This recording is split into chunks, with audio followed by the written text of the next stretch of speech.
shopping there in a coat shop on Piccadilly with James, and he bought literally the worst coat, or it was a jacket, wasn't it? A snakeskin jacket. Yeah. When I stood there going, mate, and you honestly, an unfinished snakeskin jacket. No, honestly, not many people could wear that, James, but you can. And he, yeah, but the thing is, I could. I mean, I looked really I looked so good in it, I gave it away to another bloke about 2 days later. Yeah. It's a very good game. Airport shopping day, you have to it's the sincerity is what counts. You have to genuinely say, no, that watch is great. It's very skillful. But it takes longer now because we're wise to it. So you have to work on them for a good hour. But nevertheless, Hammond was persuaded to buy his beard at London Gatwick 2 years ago. You've answered the first part of the question. The second part of the question is, have you recently bought a very stupid car because you were dared to?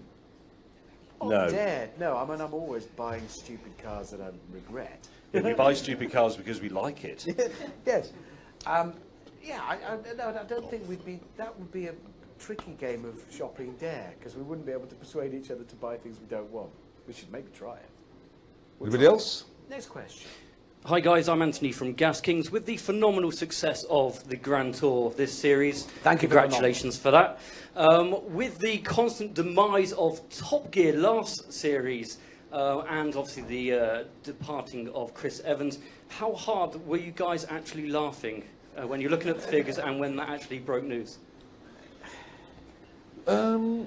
It's a funny one, that, because we don't. We weren't laughing. We're going to be serious about that. Yeah, we weren't laughing. No, we weren't. Top Gear was my baby, and so it was all our babies. Yeah, but you know, it was incredibly precious. So it's let's hope the new one is good. There was no willing them to fail. None of that. A lot of that was attributed to us, sometimes unfairly, because actually, in what way does it advantage us? It doesn't. Anything that keeps car shows hot and current and popular is in our favour. So and why would we want it to fail? It gives us a chance to watch a car show that hasn't got us on which it. Which is great. Did that contribute to the success of the Grand Tour? No, not really. No. I mean, I'm sure you read more than one magazine and eat more than one type of food. You can watch more than one car show. That's great. Yes. Question somebody. That's oldie. Oh, yes. hello. Yes. Well, hello. You said that you hate classic cars. No, vintage. Oh, vintage. And that's pre-Second World War. Classic cars, I'd love a Lancia Fulvia. That's a classic car. Right, fair enough. Well, I was going to say, if you could pick a modern car to be your classic in the future, what would you pick? Oh God. LFA. No, but it is though. Yeah. It just is. That thing's remarkable. That is. I suppose it depends what happens to... how far in the future are we talking? 10 years or 50 years? Because it's really a lot of 37 and a half. 37 and a half. There's so much retro stuff about it that it can't be any of that. It needs to be something that's of its time. LFA. That's what I mean. I'm not as rabid a fan of the LFA as you, but I can see your point on that. It's Come on, you heard it. That doesn't.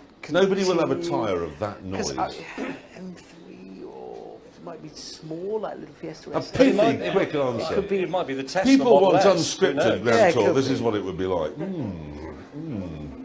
We'll continue to think on that one. Next. And we have some questions live from Facebook out in the outside world, which Xander here is going to ask. Hello, Facebook in the outside world. One from James Dickinson. That's Xander. He's asking the question. Xander is asking the question. It's one from James Dickinson. Will we be seeing more of Giovanni next season? Well, not all of him. No, nobody wants to see that. I don't know, actually. One of these days will reveal who he is. No, Giovanni I would like to bring back, actually. He was an excellent butler. Yes, he is actually quite useful, genuinely, Giovanni.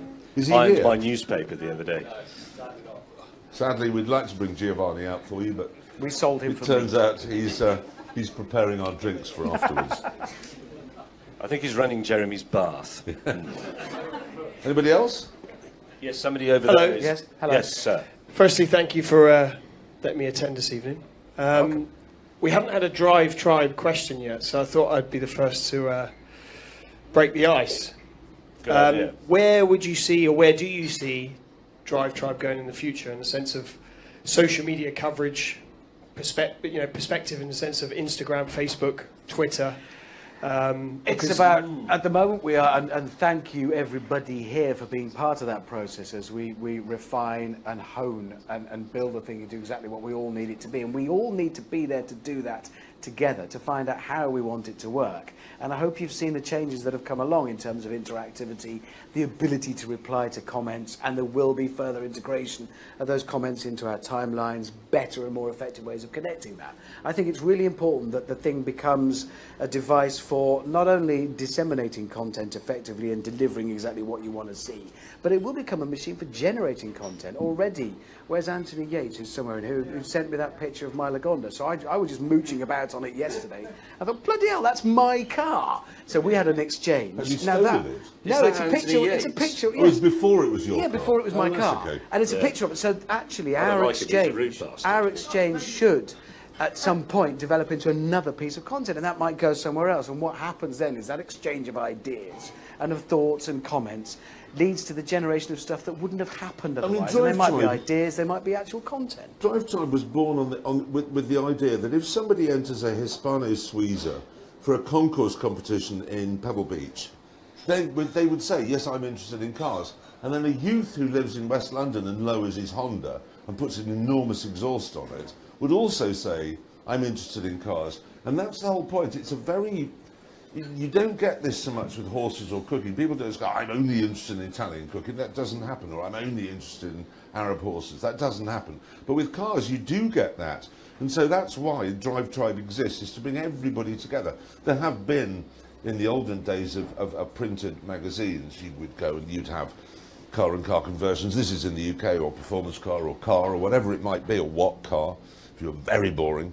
And then you, depending on what you wanted from a car, whereas DriveTribe brings everybody together, and we can all share information and share stories and share photographs and share videos. And I think it's just going to be, it'll be the only place on the internet, if it works out properly, where you go if you're interested in cars. Why would you buy a car magazine? Why would you go anywhere else? There's just no point. It'll all be there. It is quite interesting that you asked us where we thought it was going. Actually, we are the three people who should be asking you lot, all of you, where you think it's going, because it is actually up to you, not us.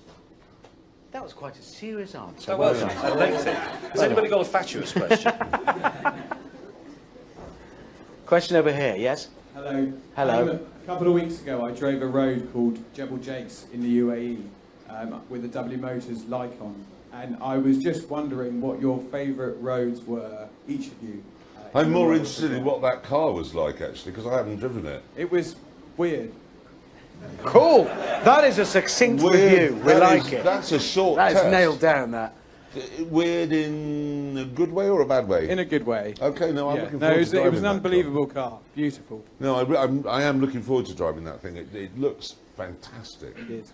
Favourite roads is really difficult because it's so difficult. context sensitive. Well, the one we always said we where love you most went. of all is Transfer Davos cameras, to Cortina. You know, to Switzerland into Italy. I love the Alps. I think the Alps just gives good scenery and great roads, and the roads tend to be rather well, particularly if they're Swiss, tend to be rather well maintained. Groomed. Yes. The only problem, of course, we've got these days is every road in Europe, at least, has a cyclist on it.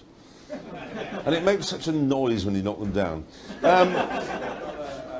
Which you mustn't do, by the way. Let's be crystal clear on that, because the noise is awful. One more from And you can lose a tyre as well. Facebook, James Brooke. We all know you have press cars. What is your favourite press car that you've had recently from a manufacturer? Any press car, they're fast as hell and handled brilliantly. What I love doing with press cars, I was in a new Volvo V90 last week, and you see people and they think he's in a brand new car, he's not going to risk it in this one-on-one challenge at Shepherd's Bush Roundabout. You're sitting there thinking, I am sunshine. I really enjoyed the Mercedes AMG C63 S. Really? I think you Which, rated no, it. and it's because it's the first time I've liked an AMG, and not just because you like them. I hate them, but that is reason enough. Yeah. But they've never that one. I've really enjoyed it. I found myself thinking, oh yeah, it's just I like the scale of it, the feel of it, the sound of it. It was the first time for me it's come together. It wasn't overpowered. It was just that was a glorious What thing. was the last one I really liked? AMG or press car? No, press cars.